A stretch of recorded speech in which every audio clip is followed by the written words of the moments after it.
Hello everyone, I'm NTom64. And I'm ex-gamer Richy. And welcome to the HellfireComms playthrough of Nights into Dreams. This is Richy's baby. I know absolutely nothing about Nights apart from some stuff I've gleaned from, Sega's pop culture stuff, like him being in the sports games, cameos in Sonic Adventure. So, Richy, who is Nights? What are these dreams?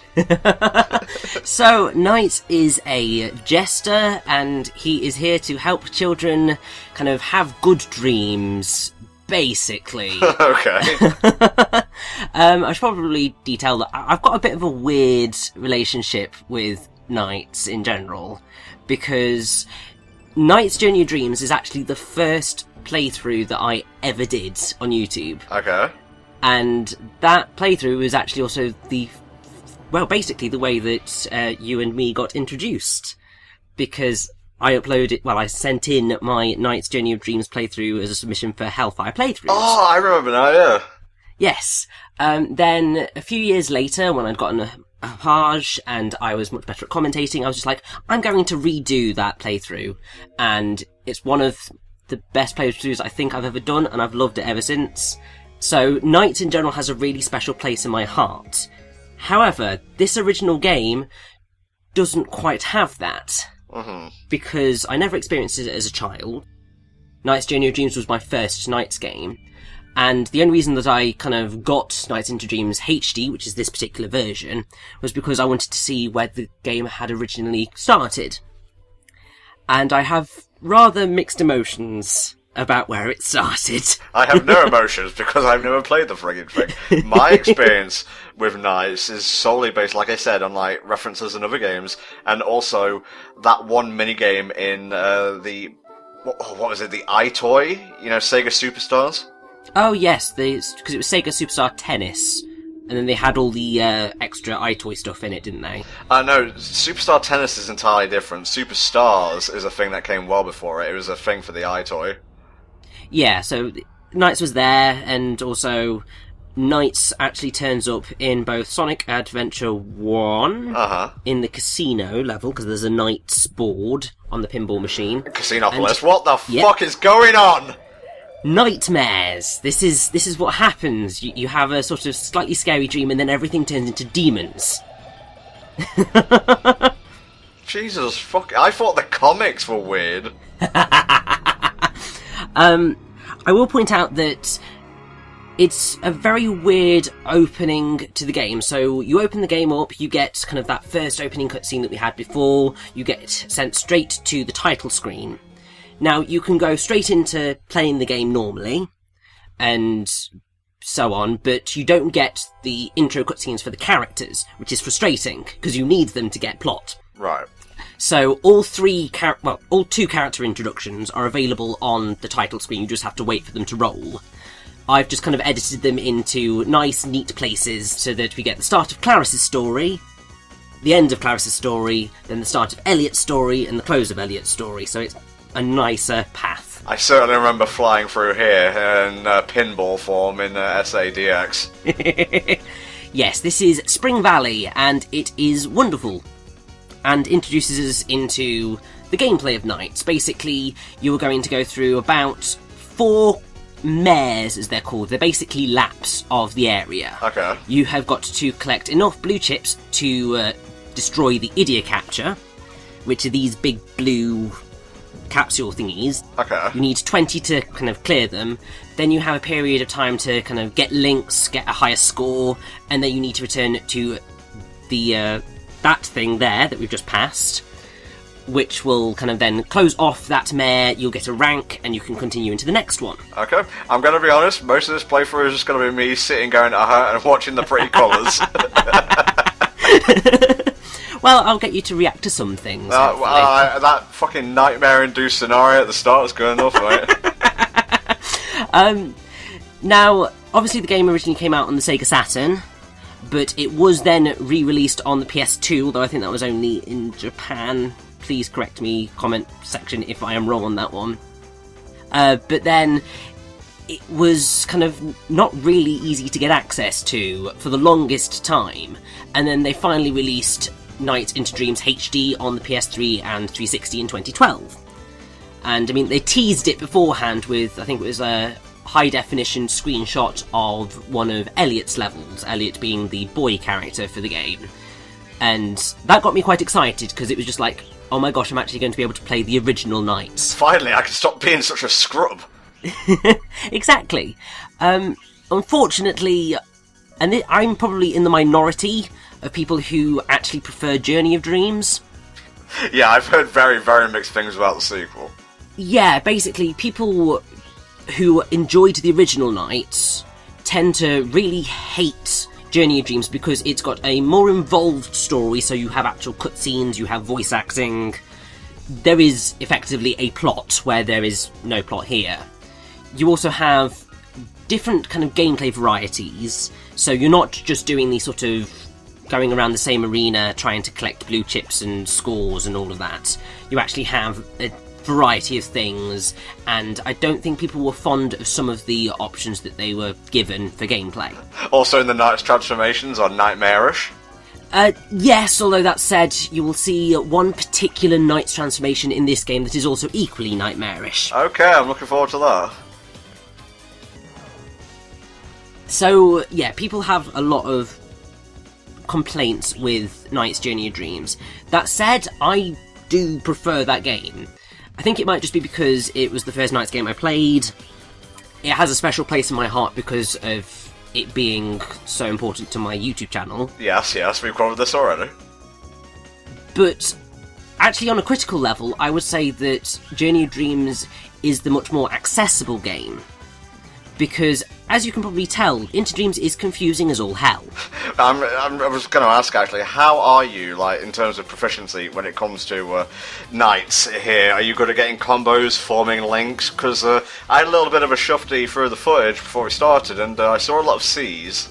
Yeah, I would say that I am thoroughly average to poor on playing Knights Into Dreams. Okay. Basically because it's very confusing to figure out where you need to be, because to get links you need to know where all of the rings are, and you need to be able to drill dash into them and keep it going. And that's really difficult to do when the screen's sort of both too close to Knights and too far away, if you get what I mean. So sometimes you can be flying about and completely miss an entire thing of items that you need to go through or collect, and you'll be none the wiser. You don't have any form of motion sickness by any chance, do you? You are? You don't have any form of motion sickness by any chance, do you? No, the thing is that, like, Knight's Journey of Dreams, I am perfectly fine. Like, in my second playthrough of that, I managed to A-rank everything. Okay. So, it's certainly not the game... Well, me, personally. I think it's more... Into Dreams is just very confusing to anybody who doesn't know exactly what they're doing and where they're going. So, yeah, that sort of side of things frustrates me. I think there may be an issue with the controls in that I have heard people say that the HD port is slightly dodgy when it comes to the movement. They did introduce a patch, but it wasn't exactly one-to-one with the original kind of controls. Okay, so we got a boss fight here. How do these operate? Because I'm not noticing Knights having any kind of life bar. I'm seeing like -5 pop up. What does that mean? Right, so all of the bosses are on a timer system, so you're given a set amount of time to defeat them, and basically that is it. If you get hit by them, you lose time. If you get to 0 on that counter, then you die. Basically, you get a night over. I'm not doing a very good job of this fight. It's easily one of my least favourites, because the way that the game wants you sort of to fight the boss is how I'm doing it, but there is a much simpler way that's harder to pull off, which is you've got to kind of go under Gilwing, which is the name of the boss, then at a certain moment loop back around and paraloop, which is kind of where you do a circle, everything gets sucked in, and then you kind of draw in all the segments of his tail.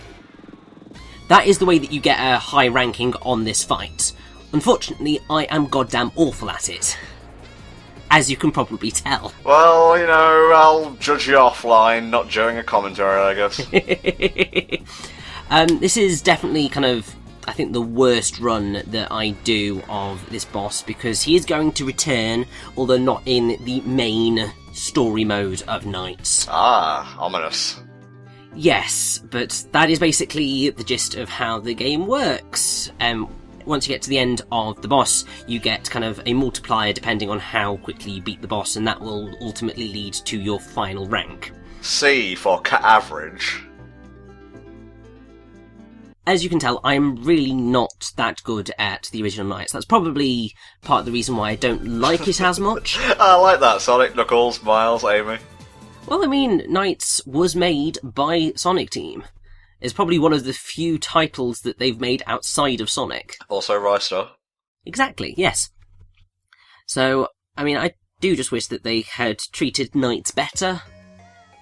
Seems like a weird kind of trump card they like to play from time to time. Like, you remember NiGHTS, that series that has, like, what, 2 games in it? Here it is again in a cameo role.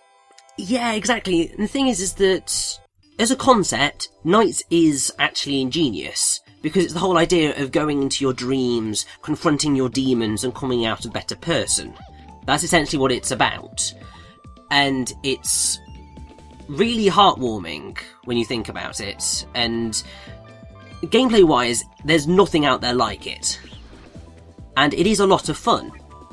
So it's frustrating that it has only had 2 games, because there is something magical about it. Despite, obviously, the fact that I do complain a lot about Into Dreams and not necessarily Journey of Dreams. Yeah. I gotta say, I really think you're an outlier in terms of opinions on that one.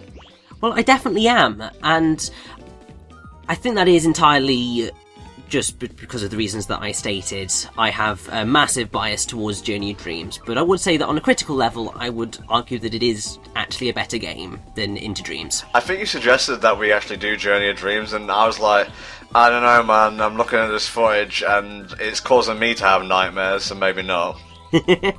I would really love to show you Journey of Dreams at some point, just to see what your reaction to it is, because obviously you've had no experience of NiGHTS, so you're coming at pretty much all of it totally fresh. Well, I wouldn't say that. I've seen bits and pieces of, like, both games. Well, yeah, but you'd be coming at it fresh, seeing, like, the entire thing in one fell swoop. Okay. So, what's the plan for this level, mate, besides, you know, twirling and whirling? It's basically exactly the same as Spring Valley was. This is Mystic Forest, I believe. They're all kind of very simple level tropes, but they are effective. Okay. And they are all unique. So it's really cool. And one of the things that I really like about Journey of Dreams is that pretty much all of the levels in that pay homage to the original levels in NiGHTS Into Dreams. Okay, so what you're saying is Journey of Dreams takes everything good, aesthetic-wise, but don't really make up for it in the gameplay department. I would say that it's better in the gameplay department, but I know that a lot of people would disagree with me. But yes, I should probably point out, so you've probably been spotting kind of these little cute fairy-like things with the halos. They are NiGHTopians. NiGHTopians, yep. And they are adorable little things that you can paraloop, and that sends them into, I think it's a life thing. Basically, it's just a thing to count all of your NiGHTopians, and you can play with them sort of roughly. God, it's like I'm inside a Dr. Seuss story. Yeah, there's so many different terms in NiGHTS, because you've got Nightmarens, which are the enemies that we are kind of only sort of seeing every now and again. They're like the things that are dragging us down, and what make us lose time. Like, the bosses are also classified as Nightmarens. You have the NiGHTopians, you have the Idia, which are the things which we are collecting from these kind of capture things. You've got NiGHTS, you've got kind of, obviously, all the names of the bosses, the links, and just, oh my god. Gotta say, I love the jazziness of the soundtrack. The soundtrack is phenomenal. And I think that's one thing that pretty much everyone would agree with in saying that both Into Dreams and Journey of Dreams have amazing soundtracks. Do we know who worked on them by any chance? If you will give me a second, I have got pretty much everything to do with NiGHTS Into Dreams up to try and make sure I've got enough to talk about. Good stuff. So the composers for Into Dreams were Naofumi Hataya, Tomoko Sasaki, and Fumi Kumatani. The last one rings a bell, but I'm not entirely sure. If they ain't named Jun Senoi and they ain't affiliated with Sonic Team, I ain't got no clue. So Naofumi Hataya has worked on Golden Axe 2, the 8-bit versions of Sonic the Hedgehog 2, Sonic the Hedgehog CD, Okay. Outrunners, Rystar, Yes. Space Channel 5. Okay. And I have another very crazy kind of Sega game. Then went on to work on Nights Journey of Dreams, which is lovely.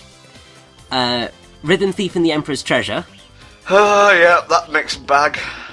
At least the music was good. Yeah, I like Mastermind, that song near the end. Oh, Mastermind's wonderful. Main theme was decent as well, but go on. Obviously, because of the work on Sonic and stuff, was a supervisor apparently on Smash Bros. Nice. Brawl, specifically. But yeah, and then also did some composition for some of the Mario and Sonic games. They have surprisingly good soundtracks to the Olympic Games. They did indeed. So that's all of the composition stuff that I have on me at the minute. Is this meant to be happening, this top-down view? Yes! Every now and... well, in certain levels you'll get kind of this top-down area or a slightly different perspective. So in Frozen Bell, which is one of Elliot's levels, we're going to have a kind of behind Knight's view, and I believe it's the same in his first level as well, which is like aquatic something or other. He has Splash Garden, that's it. Because it's a water level. Of course. You can't have a water level and not have it relate to like Splash or Waves or something like that. Exactly. Oh god, there's a lot that's going around in circles and it's only the first part. I know, it's the whole thing of you constantly kind of lapping the same areas, and while the pathway changes, it is still going around the same areas, and if you kind of don't get enough blue chips on your first run through, you're certainly going to have to do it on your second. It's like part puzzle game, part sports game. And frustratingly, you've got to try and beat the level, well, each mare before your time runs out, because if your time runs out, then you will revert to the child that you're playing as, and then you've just got to get back to where Knights is to be able to get anywhere. Okay, I think I figured out the gimmick to this boss. You've got to bounce off the fish into the guy. Pretty much, yes. Nice shot. Yeah, I'm not quite sure fully how you are completely meant to defeat the boss, because I think what you're meant to do is kind of keep hitting into him and sending him flying up into kind of like out of this fish tanky type thing. But that doesn't fully work. So I think it is just you've got to just keep ramming into him and you'll be fine eventually. That was a very petty way of taking time off you. You didn't really hit his teeth, you hit his chin. Exactly, and on that one I hit the side of him, so I don't know what was happening. It's the thing with like the Interdreams bosses as well, is that it's not always clear how you're meant to defeat the boss, and like things that you think should work sometimes don't always work, and then you're just like, what? What's that bar in the bottom left then? Because I noticed the boss just dies after a certain number of hits. Yes, so that bar in the bottom left is your drill dash. Basically, this thing that I'm doing right now, you've only got a limited time to do it, and it refills after everything, but that's the end of the second level. Nice, nice. Another C rank, but you just expect these for the levels that aren't the last one. Oh, Richie, I expect nothing less than C's from you, my friend. Okay, guys, we'll see you next time for the second half of Claris's campaign, I guess. Bye for now.